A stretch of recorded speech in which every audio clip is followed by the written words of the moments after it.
ما شاء الله لا حول ولا قوة إلا بالله العلي العظيم. حسبنا الله ونعم الوكيل، نعم المولى ونعم النصير. ربي اشرح لي صدري ويسر لي أمري واحلل عقدة من لساني يفقه قولي. أعوذ بالله من الشيطان اللعين الرجيم. بسم الله الرحمن الرحيم. الحمد لله الذي جعل الحمد مفتاحا لذكره وسببا للمزيد من فضله ودليلا على آلائه وعظمته، ثم الصلاة والسلام والتحية والإكرام على النبي الأمي المكي المدني الهاشمي الذي سمي في السماوات بأحمد وفي الأراضين بأبي القاسم محمد،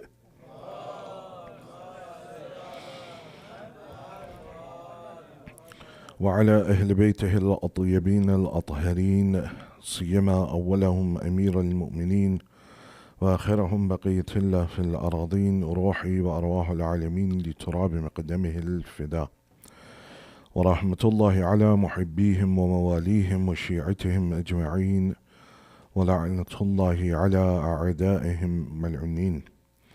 أما بعد, for the happiness of Hazrat Zahra Marziyah, for the enlightenment of the graves of your marhumin, of the graves of the shuhada, ulama and siddiqeen, for the safety of the followers of Ahl al-Bayt around the world, and for the safety and the hastening of the reappearance of Hazrat Baqiyatullah al-A'zam Arwahun al-Fida, please recite your loudest salawat.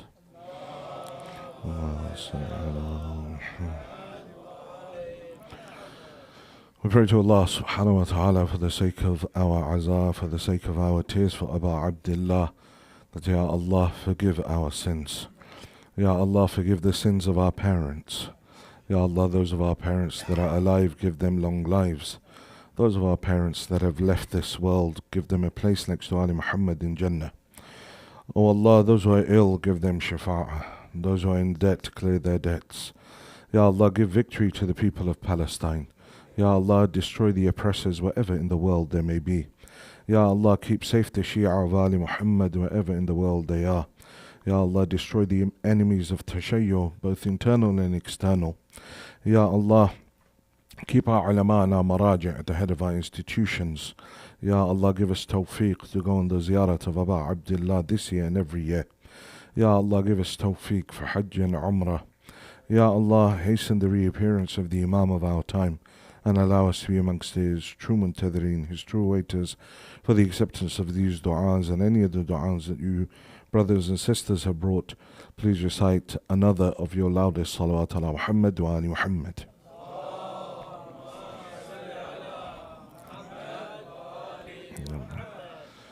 Alhamdulillah, we have reached the final lecture in our series looking at the narration of Imam al-Hasan to his companion Junadah ibn Abi Umayyah.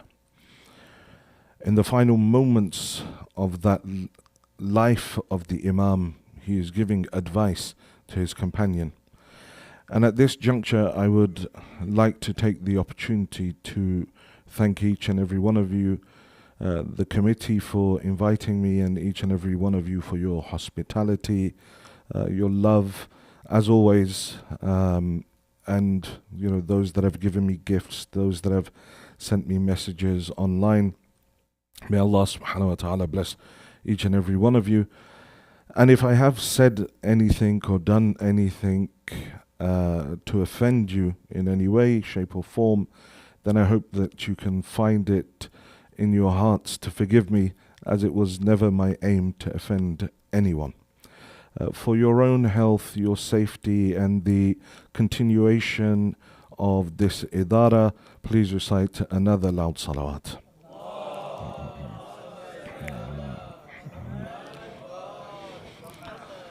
So we've reached the final part of the narration. Up until this point, the Imam has spoken to Junadah about a number of different things. He's spoken to him about death. He's spoken to him about Izzah. He's spoken to him about various aspects. And the narration ends in that way, that the Imam completes saying this hadith to Junadah, and all of a sudden his state changes for the worse. And he turns over. And then Imam al-Hussein alayhi salam enters the room with another companion, and they go and they hold on to Imam al-Hasan. And then Imam al-Hasan whispers a few things to Imam al-Hussein, and at that moment Imam al-Hussein calls out, Inna lillahi wa inna ilayhi raji'un. So this hadith is the final moments of Imam al-Hasan within this world. The final part of the narration is, again, as important as the previous ones, but it relates to our social life. Something that is an integral part of our life living within this world. And that is the friends that surround us. The people who we choose to keep as our friends. Because we know on the Day of Judgment, the Quran tells us that many people will be dragged towards hell, and they will call out that, woe unto me, lam attakhidh fulanan khalila. How I wish I hadn't taken this person to be my friend. Because of this individual, now I'm being taken to hell. I'm being dragged towards eternal damnation. So one has to look at the friends that they have. For these friends are the very same ones who will take you either to hell or help you ascend towards Allah subhanahu wa ta'ala. And we have many examples of friends, even in Karbala. Individuals that were together, individuals that had friendship with each other. And as a result of their friend, they either ended up going towards hell or they ended up going towards eternal salvation. On this side with the Imam al-Hussein, you have someone like Habib and Muslim ibn Awsajah. See, when Habib receives the letter from Abu Abdullah asking him to come to Karbala, he leaves his home and he's coming out and he sees an old friend, Muslim ibn Awsajah. Muslim who's over 80 years old at this point. Sees him standing at a market stall. Muslim, what are you doing? Says, I've grown old, so I'm buying for my beard a dye. And so Habib says to him, Muslim, let me take you to a place that such a dye will be applied to your beard that it will never leave until the Day of Judgment. The son of Zahra is alone in Karbala. And so then Muslim ibn Awsajah also goes. He doesn't just come alone. Muslim ibn Awsajah brings his son and his wife, Khalf. She's also in Karbala. They reach the land of Karbala on the day of Ashura. Muslim is the first to go out from the two of them to go and fight. When Muslim ibn Awsajah falls to the ground, Imam al-Hussein and Habib rush to his body. Habib sits with him, says, Muslim, my friend, is there anything that I can do in this state that I am in? Anything that you want me to do for you? Any wasiyah that you wish to give to me? The Maqtal says, yes, one thing. فَأَشَارَ بِيَدِهِ إِلَى الْحُسَيْنِ عَلَيْهِ السَّلَامِ. He points with his hand towards Abu Abdullah. He says, أُوصِيكُمْ بِهَذَا الرَّجُلِ. All I want from you, Habib, is that you never leave this man alone. Stay with Abu Abdullah as long as you are alive. This is that friend that calls you towards khair, that calls you towards good. On the other side, you have someone like Abdullah ibn Hawza, who's there with his friend Masruq ibn Wa'il. He stands and he sees Imam al-Hussein alayhi salam is digging a trench to surround the back of the tent so no one would attack from behind. And the Imam fills it with wood and sets it alight. Abdullah ibn Hawza, seeing this, he says to the Imam, He says, Hussein, are you so eager to go to hell? Al-a'yadhu billah. Are you so eager to go to hell? Worry not, we'll send you to hell very, very soon. The Imam alayhi salam looks at him and says, what is your name? Says, Abdullah ibn Hawza. The Imam raises his hands, says, Allahumma huzhu bin nar. Says, Allah, burn him with the fire. At that moment, the horse of Abdullah ibn Hawza rears up and throws him off into that trench of fire, burning him alive. Masruq ibn Wa'il seeing this, but because a life of surrounded by people that are away from the hujjah of Allah subhanahu wa ta'ala, instead he calls out and says, Hussein, don't think that this was because of your dua. This was just a coincidence. But then he turns and he runs from the plains of Karbala. Says, I wish not to fight with such a man. He doesn't come and join Imam al-Hussein alayhi salam, but he leaves the land of Karbala. Both sides, two sets of friends. But one set will take you to hell. One set will take you to heaven. And so Imam al-Hasan in the final portion of this narration gives 15 characteristics of what to look for in the one that you call a friend. So Imam says, وَإِذَا نَازَعَتْكَ إِلَى صُحْبَةِ الرَّجُلِ حَاجَةٌ فَأَصْحَبْ. Says, if you have no option but to go to someone, to ask, to sit, to become a companion of someone and befriend people, then make sure you befriend the individual who has the following characteristics.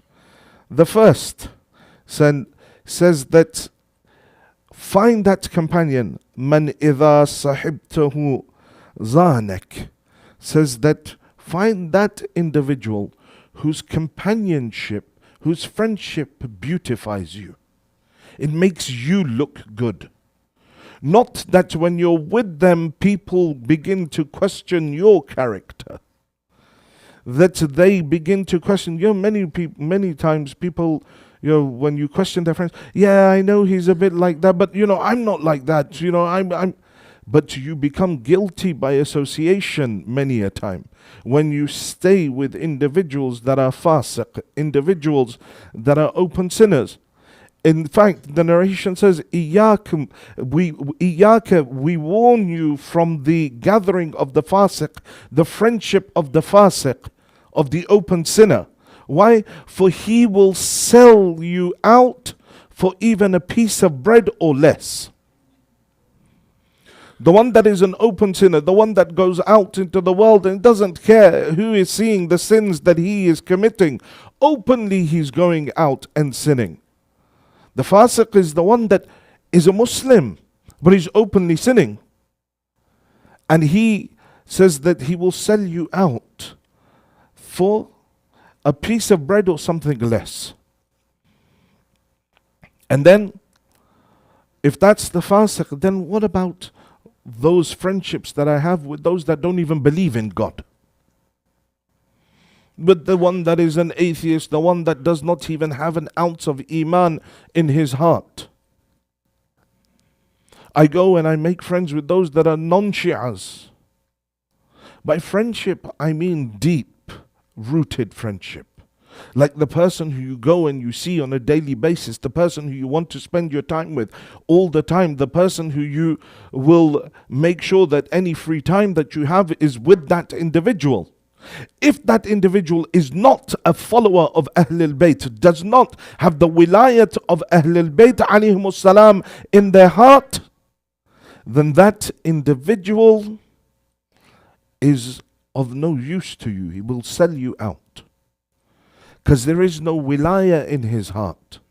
See, many people out there will claim to love Ahlul Bayt, but love is only one part of the equation. Love is only one part of the equation. You can't just claim to love Ahlul Bayt and also love their enemies. See, with tawalla there has to be bara'ah, there has to be tabarra'. I can't claim to love Ahlul Bayt. There are many people out there that they say, oh, we love Ahlul Bayt, we love the family of the Prophet. We have respect for the family of the Prophet. But we also have respect for those that killed the family of the Prophet. those that oppress the family of the Prophet, those that usurp the right of the family of the Prophet. That person again cannot be your closest friend.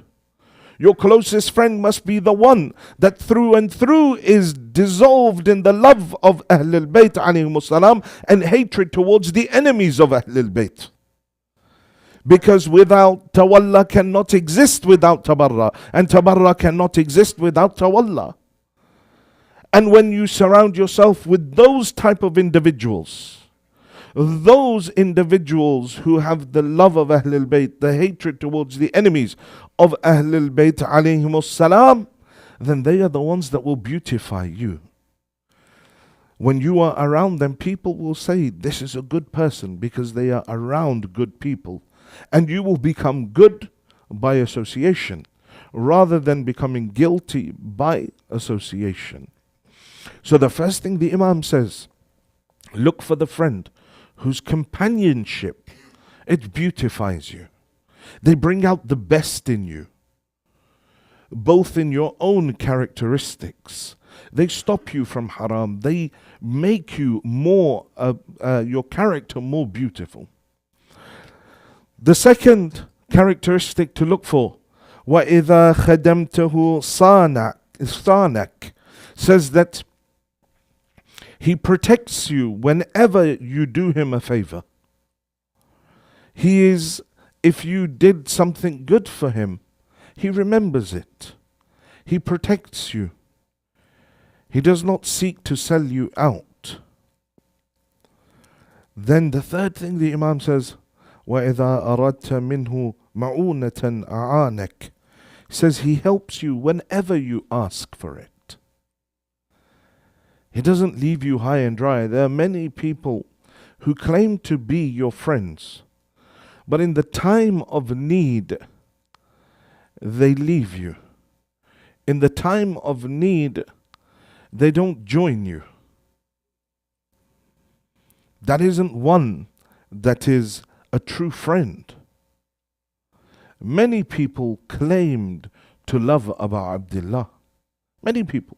Even those from the family of Ahlul Bayt alayhi salam, even the brothers of Imam al-Hussein alayhi salam. We're not questioning whether or not they're right or wrong or whatever, but the point being, in the time of need, they chose not to help Abu Abdullah. Rather, they were giving mashwara, they were giving their opinions to the hujjah of Allah. I think that you should do this instead. Someone like Umar al-Atraf, the youngest brother of Imam al-Hussein and Imam al-Hasan, from the wife of Amir al-Mu'mineen called Sahba. He meets Imam al-Hussein along the way. Says to him, my brother, where are you going? Imam alayhi salam says to him that I'm going towards Kufa. He says, my brother, don't go to Kufa. They were never loyal to our father. They weren't loyal to our brother. And then he says to him, and also I heard, حدثني أخوك الحسن, your brother Hasan told me. And then the narration says, فبكى, he began crying. He couldn't control himself.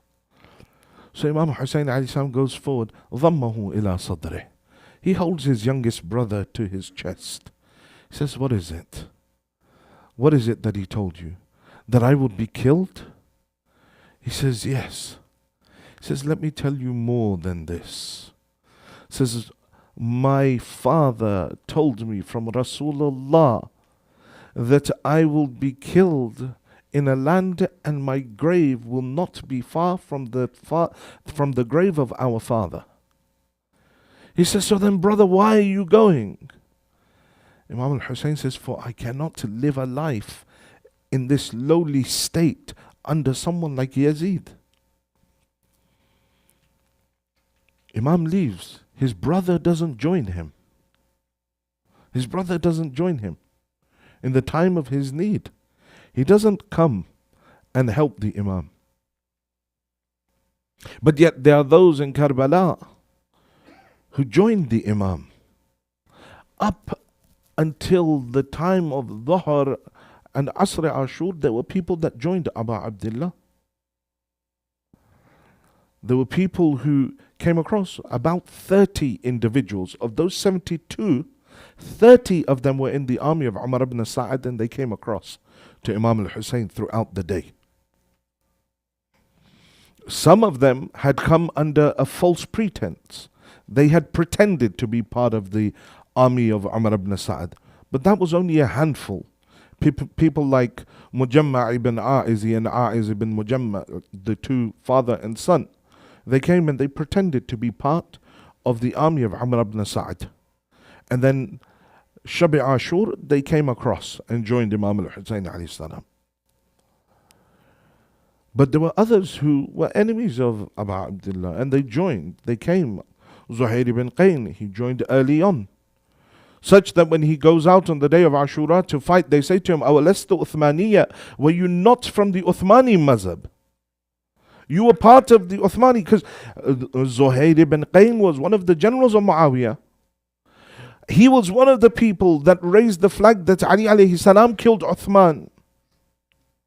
And so we must seek revenge. But yet when he came to Abu Abdullah, just a few moments in conversation with Imam al-Hussein, and his heart changed, and he joins Abu Abdullah. Many on the day of Ashura, when they heard that call of Hal min Nasirin yansuruna, they came and they helped the Imam. The true friend is the one who, when you ask for help, he helps you. He comes and aids you. That is the standard of a true friend. Zahaq ibn Abdullah al-Mishraqi is the deserter of Karbala. Again, I don't want to pass judgment on him, but he is one that was with Imam al-Hussein the whole way. He joined Imam al-Hussein on this basis, that as long as the battle is going in your favor, I will fight with you. But if I realize that there is no way that you can survive and I may be killed, then you will give me permission to leave. The Imam accepts. And this is why I say I don't want to pass judgment, because the Imam accepts. And the day of Ashura, he goes out and he fights a number of battles. And the Imam does dua for him, prays for him. A number of the battles, he's wounded, he's hurt, he comes back. But when it is reaching the time of Dhuhr, after the companions have all been killed, and the now Ahl al-Bayt have begun to be killed, he comes to Imam al-Hussein and he says, Ya ibn Rasulillah, do you remember our pact? The Imam says, yes. He says, then will you give me permission to leave? And the Imam says, do you have a way of leaving? He says, yes, I've hidden a horse behind one of the hills. I've tied a horse behind there. I can ride away. The Imam says, go. But Zahaq, remember one thing. Ride from here fast. As fast as you can. For if anyone hears my cry of Hal min Nasirin yansuruna and does not reply to me, they'll be damned forever. He gets on his horse, he rides away from Karbala. And he is one of the main narrators of the events of the day of Ashura and the events of Shabi Ashur, and the one who gives us the number of 72 from the companions of Abu Abdullah. But the point being, a true friend is the one that answers at that moment, forgets everything, leaves everything, and comes to your aid whenever you ask for help. Love is not enough. It requires action to truly be a friend of someone. Just claiming to love is not enough. Tarimma is one of the companions of Abu Abdullah, Sha'ir of Ahl al-Bayt, would recite poetry, would write poetry, he would do all of these things. He meets Imam al-Hussein with a group of his companions on the way to Karbala, just outside of Mecca. Says to Imam al-Hussein that we will join you, all of us. Imam says, come. He says, Ya ibn Rasulillah, I need to go and do a few things, and I'll return and I'll join you. Imam says to him, Tarimma, be quick. Don't let the opportunity pass you by. He says, no, Ya Ibn Rasulullah, I'll be back. He goes to his family, he does whatever he needs to do. He returns to Karbala on the day of Ashura, just after the time of Asr. Imam al-Husayn's head is already on a spear. He returned. But action trumps just the claim of love.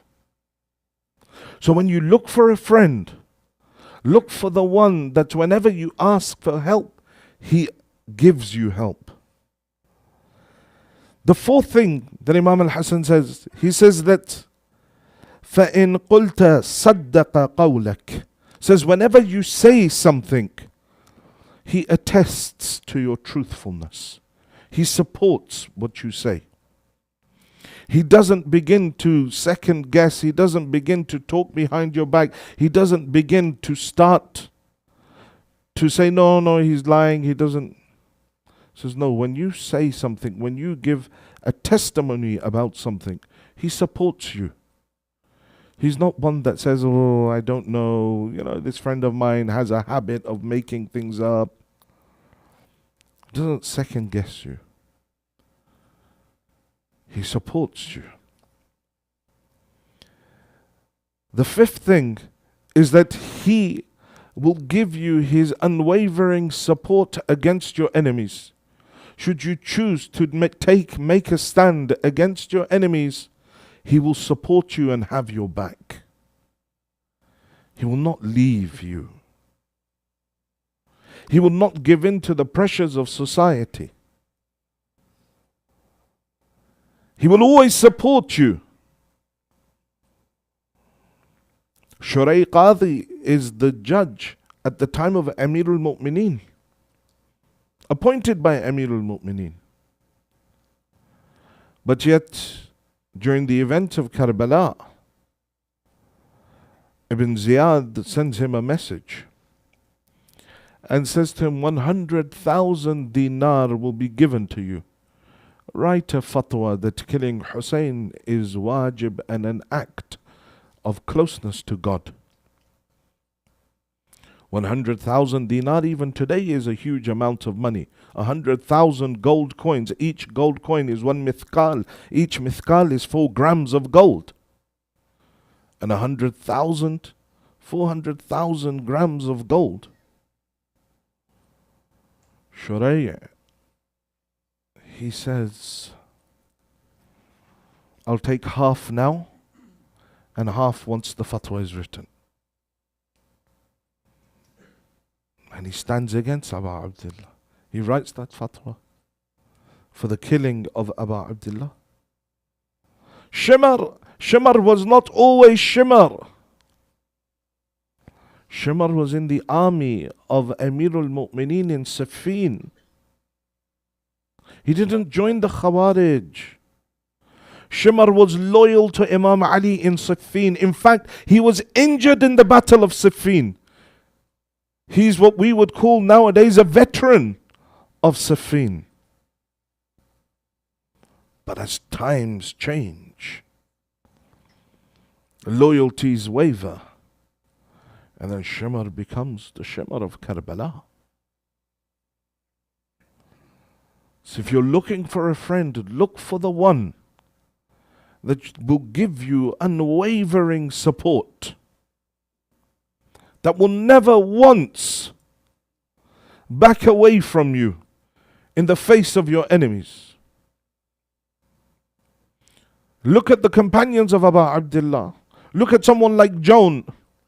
Joan is the slave of Abu Dharr that was freed. After he is freed by Abu Dharr, he requests that he remain with Ahlul Bayt as a servant in the household. He remains. Years go by, decades pass. Imam al-Hussein makes the intention to leave Medina, he leaves with Imam al-Hussein to Mecca. From Mecca he leaves with Imam al-Hussein towards Kufa. He reaches Karbala, he remains with Imam al-Hussein. The day of Ashura or the night of Ashura, he is there in the armory helping prepare all of the weapons with Aba Abdullah. The day of Ashura, he comes to Imam al-Hussein. Says, Yabna Rasulillah, will you give me permission to go out and fight? Imam looks at this elderly servant with decades of dedication to Ali Muhammad. He's old now. He says, John, you have served us for many years. You have nothing else left to prove. Go, leave, live your life. John begins to cry. So, Rasulullah, maybe it's the case that you don't want my blood mixed with the pure blood of Bani Hashim. Maybe it's because of the color of my skin. When he says this, Imam al-Hussein himself begins to cry. He says, no, John, we do not look at lineage. We do not look at the color of skin. He says, if you want to go out and fight, then go. And so he goes out, he fights. Never once wavering in his support for the Imam, for Ahlul Bayt in decades. Never once wavering in his support, remaining with them the whole time. And then when he falls to the ground, and Imam al-Hussein rushes to his body. The army of Yazid said we would watch, or we were watching, to see what is it that master will do with his slave. There are 3 or 4 individuals on the day of Ashura who were slaves. But at least 2 of them were of the household of Ahlul Bayt. One was John, and the second was Aslam, the Turkish slave of Imam al-Hussein. And in both cases, Imam al-Hussein alayhi salam does the same thing with both of these individuals when they fall. Says the Imam went, he wiped away the dirt from the cheek and the blood from their mouths. وَضَعَ خَدَّهُ عَلَى خَدِّهِ. He placed his cheek on his cheek.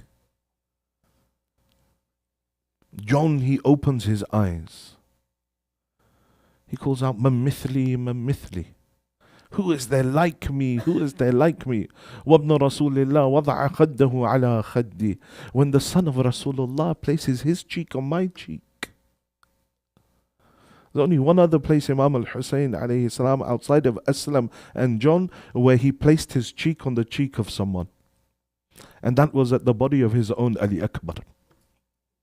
That was the only other time. Loyalty to the Hujjah of Allah is repaid tenfold by the Hujjah of Allah. They never keep anyone's debt. If you're looking for a friend, Imam al-Hasan says, then look for the one that will support you against your enemies any time you choose to rise.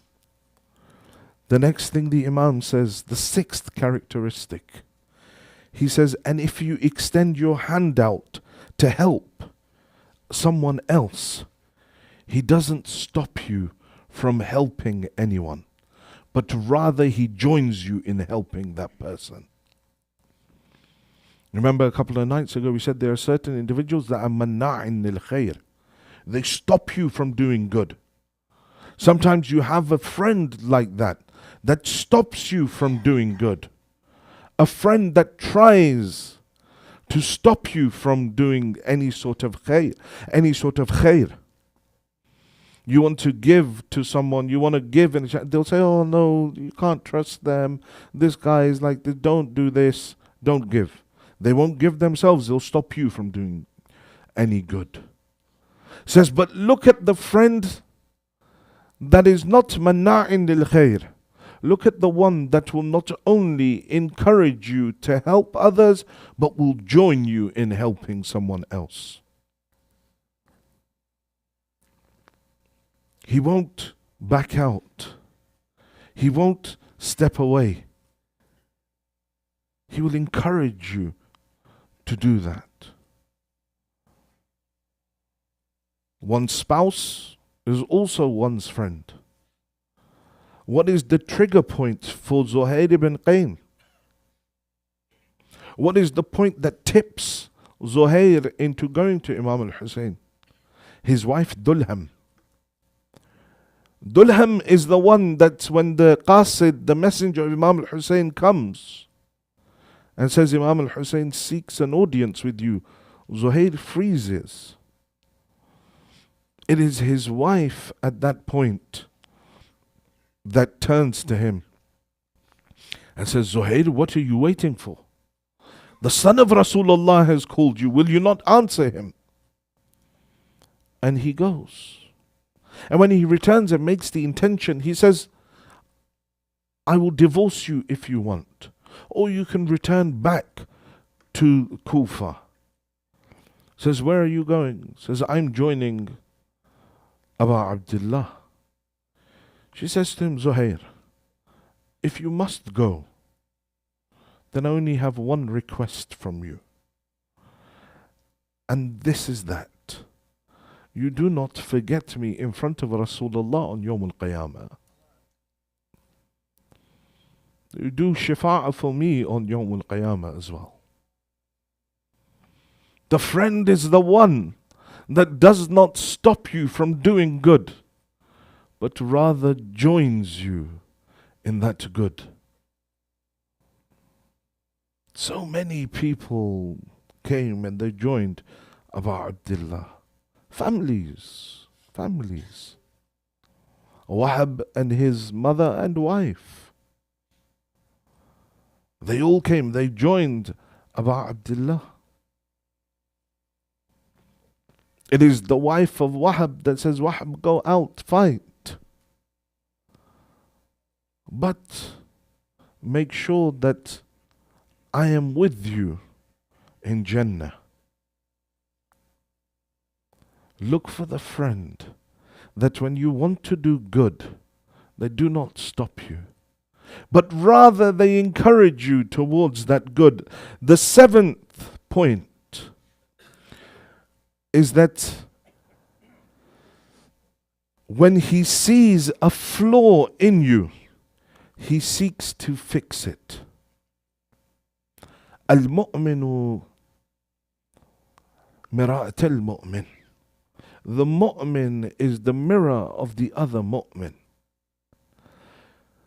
A friend should be able to tell a friend where their flaws lie, and for them to seek to fix it, because one does not want their friend to fall short. Nowadays we've become so emotional, that someone tries to correct our behavior or we get offended. The only reason we get offended is because of arrogance that exists within us, because of our enslavement to our nafs. And so when someone tries to correct our behavior, we begin to get upset.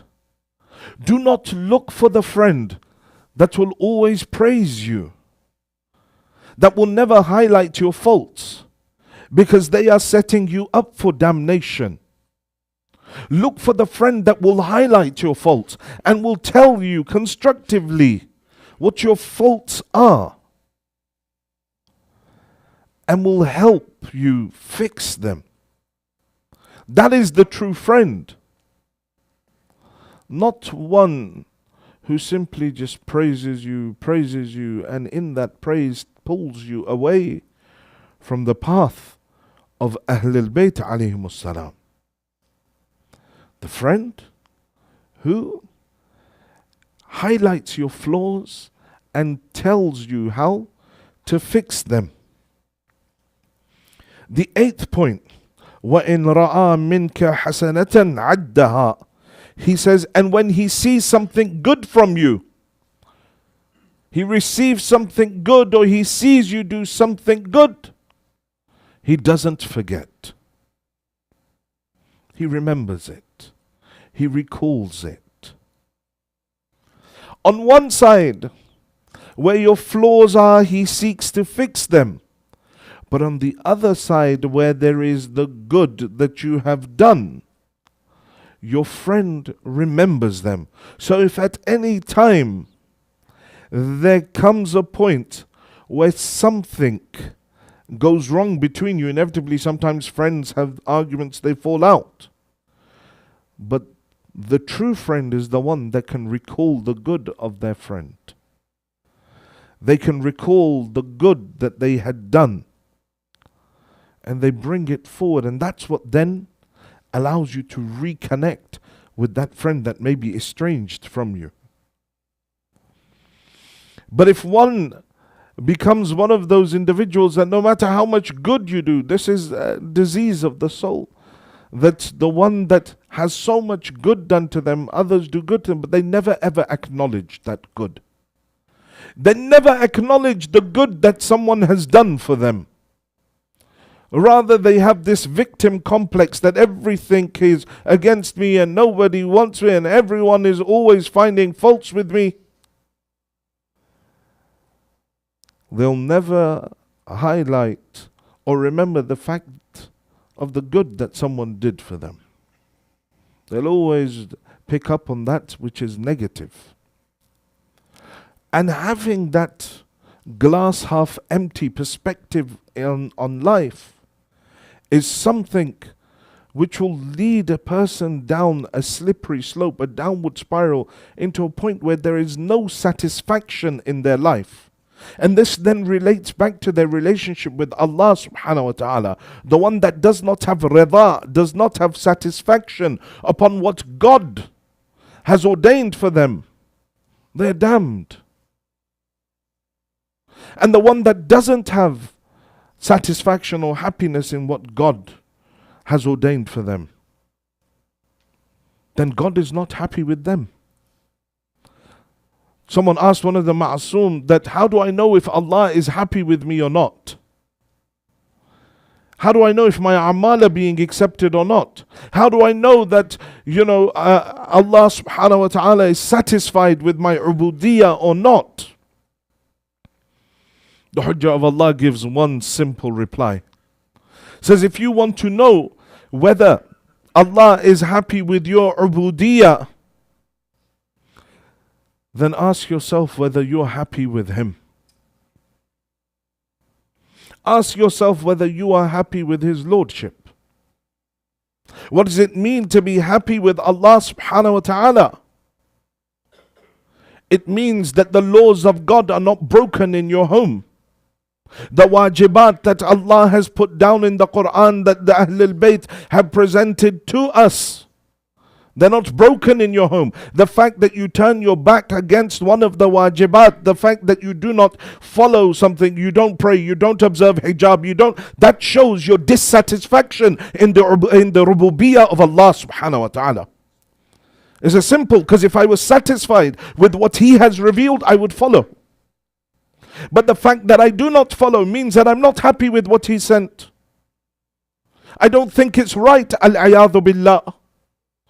I don't think it suits my lifestyle. Then what difference is there between me and Fir'aun? Because he would say, Ana rabbukum al-a'la. I am your greatest Lord. I know better. I am. And at times we stand head to head with God. We go into battle with God. That God, I know better than you. I know more than you. I don't agree with this thing, so I'm not going to follow it. If you want to know whether God is happy with you or not, look at your own life and see whether or not you are happy with God or not. It's a simple formula. Am I happy with what He has allotted to me? If I am, then He is happy with how I'm utilizing it.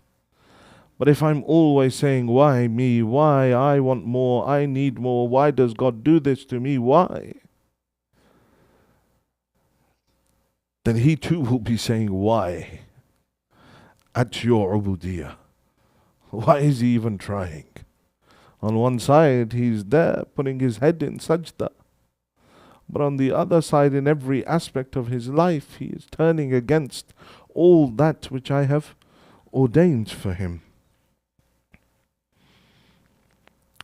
The 8th point was that when he sees you do something good, your friend, he does not forget. He remembers the good that you have done. The 9th thing that Imam al-Hasan says, وَإِن سَأَلْتَهُ أَعْطَاكَ, says he gives you whenever you ask from him. Whatever he can give you. A friend never turns a friend away from their door. You go, you ask for help. He gives what he can to help you. That doesn't just mean financial. Sometimes you just need someone to help you move a piece of furniture. There's always that friend, you know, that you have this whole list of friends.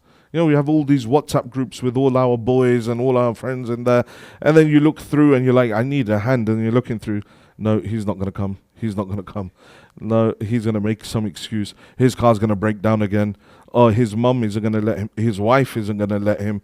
And then eventually whittle it down to the one miskeen that was the last person I wanted to call. But he is the most reliable and the most loyal of all of them. That is your true friend. The one that you know, that miskeen that is the last on that list. That you, oh man, do I really have to? He's not as fun as the rest. But he's not as fun as the rest. But he's there when you need him. And so that miskeen will be the one that will have your back at every single point. Everyone else is just for show. Everyone else is just for show. When things get tough and you really need them, they're not going to be there. They will leave you high and dry. They are not the people that you make the pact of Ghadir with, the pact of brotherhood. Because they're going to be sweating bullets when it says, I will not enter into Jannah until you are by my side. I'll wait for you at the doors of Jannah. They'll be like, forget that, we're not waiting for you, we're going. So find the friend that is the one that when you ask, he's there to give. Be the friend that when you are asked by someone, you're the first to be there to help. Be the friend that you want to have. Because the more you become what you want others to be, the more you will attract others that are like that. The 10th thing the Imam says, and in times of difficulty, before you even ask, he knows to help you. He knows to help you. He realizes that there is a change in your being. There's a change in the force around you. And so before you even ask, he's there to give. He's there ready to help you. Because he doesn't wait to be asked. There are some people, their personality is like this. Oh yeah, I'm not going to get involved. I'll just, well, if he asks me, yeah, that's fine, I'll go. But the stage above that is you are the friend that without even being asked, you go and you offer your help to an individual. That is the true friend.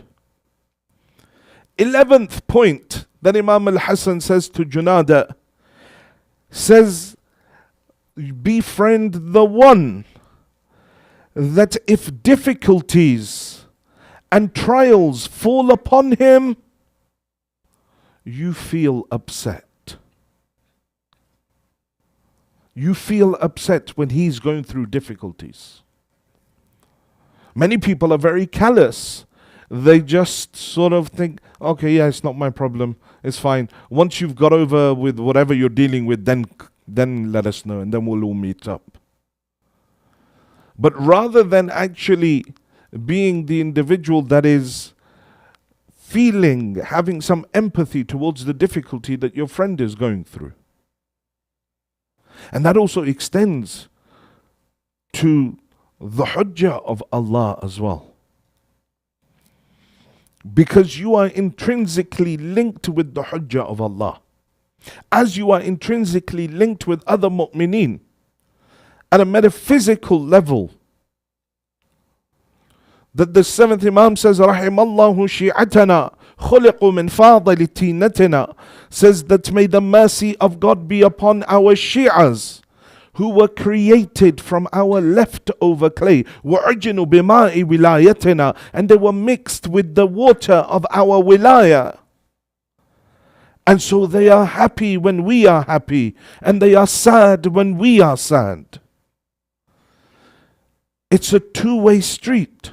Those random bouts of sadness that you get, the random bouts of happiness that you get, it's not just you going through something that is sort of manic depressive, but rather it may be that there is a mu'min somewhere who has become happy, who has become sad, or the hujjah of Allah has become happy, has become sad, and you are feeling it because you are created from that same matter. In the same way that the hujjah of Allah feels your pain, He feels your happiness and He feels your sadness.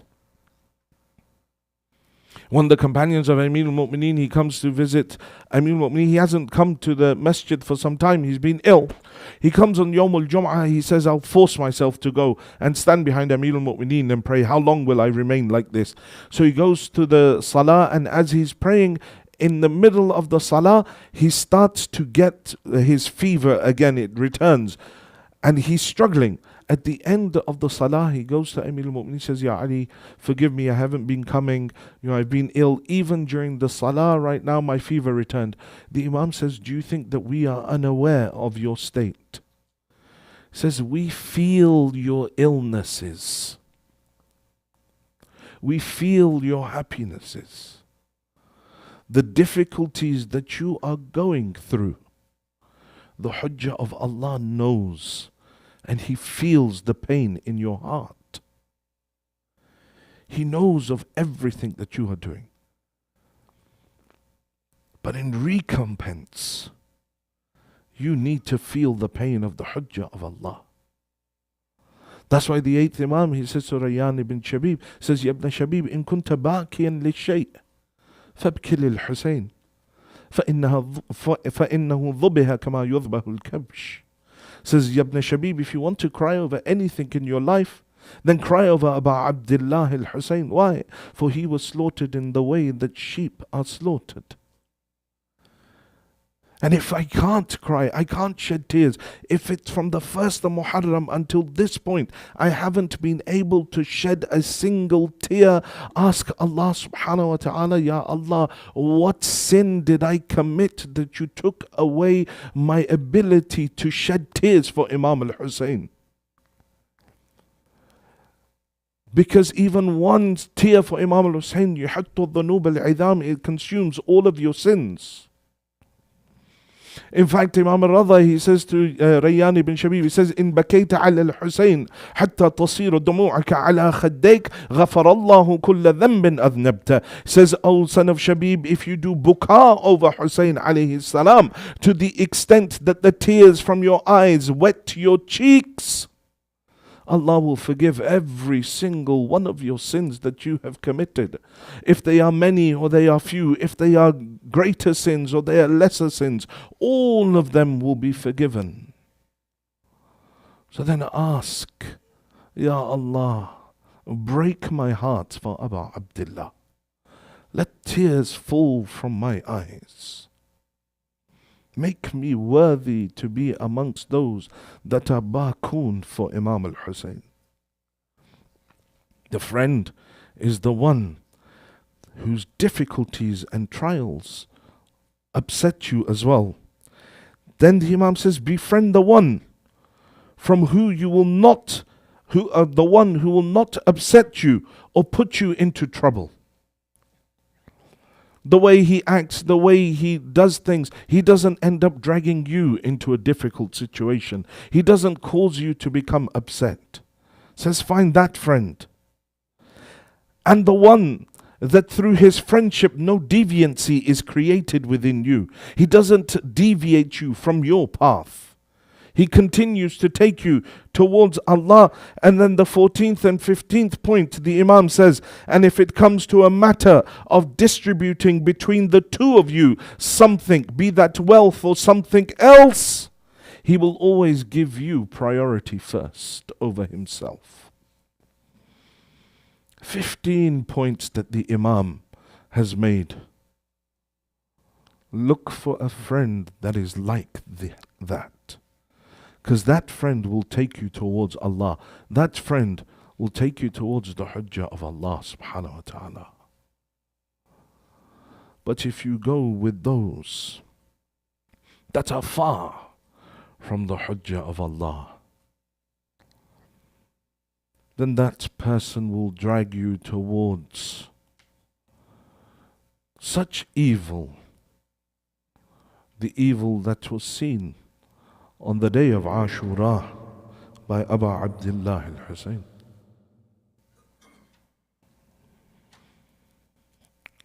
Safiya is the sister of Amr ibn al-Abdwud,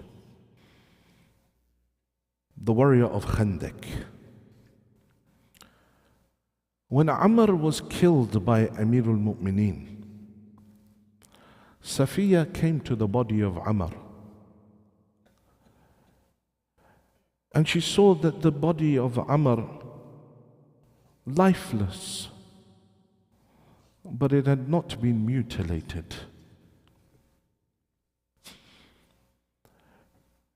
She sat by his body and she said, Amr, I will not mourn for you, for the one who killed you was Kuff Kareem. He was a Kareem individual, because he did not mutilate your body after your death.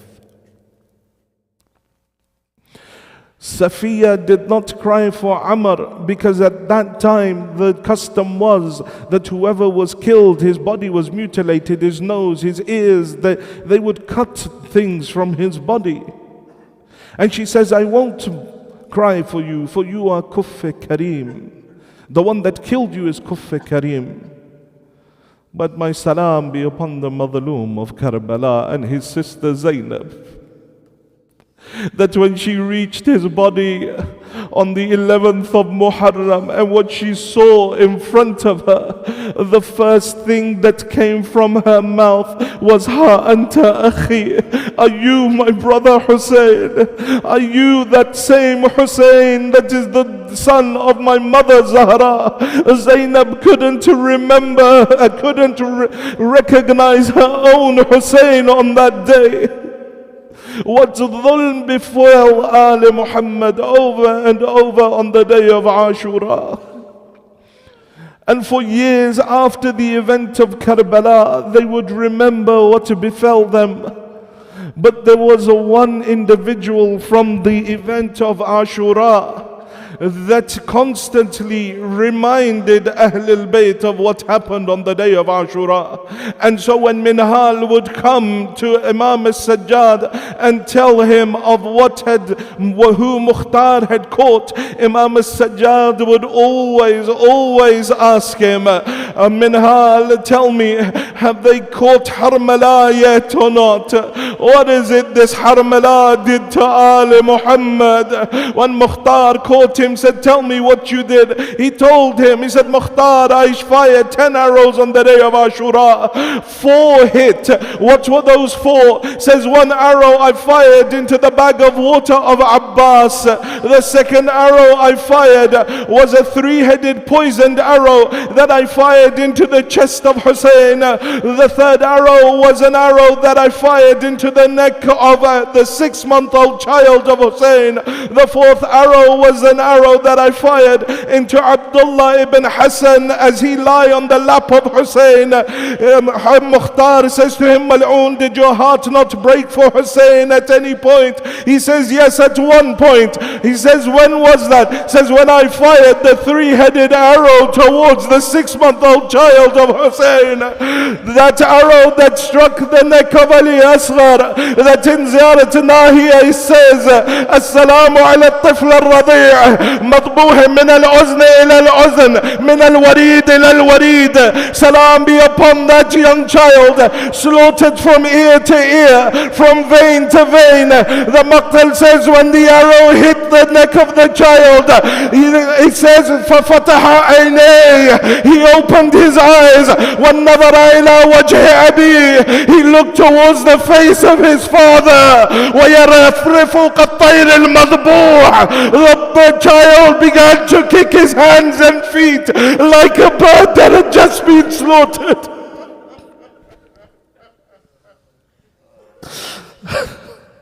ألا لعنة الله على القوم الظالمين وسيعلم الذين ظلموا أي منقلب ينقلبون إنا لله وإنا إليه راجعون. مات من حسين.